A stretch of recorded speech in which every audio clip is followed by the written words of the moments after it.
10 నుంచి 20% తెలంగాణలో భూముల ధరలు కొంతమేర తగ్గాయని మార్కెట్ వర్గాలు చెబుతున్నాయి.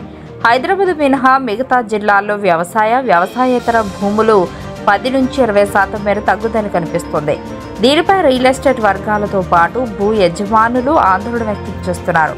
భాగ్యనగరంలో భూముల రేట్లు తగ్గితేనే ఫ్లాట్ల ధరలు అందుబాటులోకి వస్తాయని కొందరు అంటున్నారు. హైదరాబాద్ మినహా తెలంగాణలోని జిల్లాల్లో భూముల ధరల్లో కొంతమేర వ్యత్యాసం కనిపిస్తుంది. మరి ముఖ్యంగా వ్యవసాయ భూముల ధరలు తగ్గడం ఆందోళన కలిగిస్తుంది. గత లోక్సభ ఎన్నికల సమయం నుంచే భూముల ధరల్లో తగ్గుదల కనిపిస్తుందని స్థానిక రియల్ ఎస్టేట్ వ్యాపారులు చెబుతున్నారు. వివిధ కారణాలతో ప్రాంతాన్ని బట్టి భూముల ధరలు సుమారు 10% నుంచి 20% మేర తగ్గాయని లెక్కలు చెబుతున్నాయి. తెలంగాణలోని జిల్లా కేంద్రాల నుంచి మొదలు మండల గ్రామాల్లో భూముల ధరలు కొంతమేర తగ్గాయి. లోక్సభ ఎన్నికలకు ముందు ఎకరం ₹1,00,00,000 ధర పలికితే ఇప్పుడు 80 నుంచి 90 లక్షలు తగ్గుతున్నాయని మార్కెట్ వర్గాలు చెబుతున్నాయి.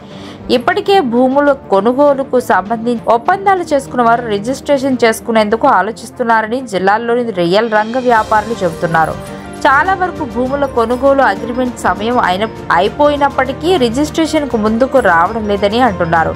గతంలో నిర్ణయించిన భూమి ధరకు 10 నుంచి 20% మేర ధర తగ్గిస్తే కొనుగోలుకు ముందుకు వస్తున్నారని తెలంగాణలోని చాలా జిల్లాల్లో ఇదే పరిస్థితి నెలకొందని తెలుస్తుంది.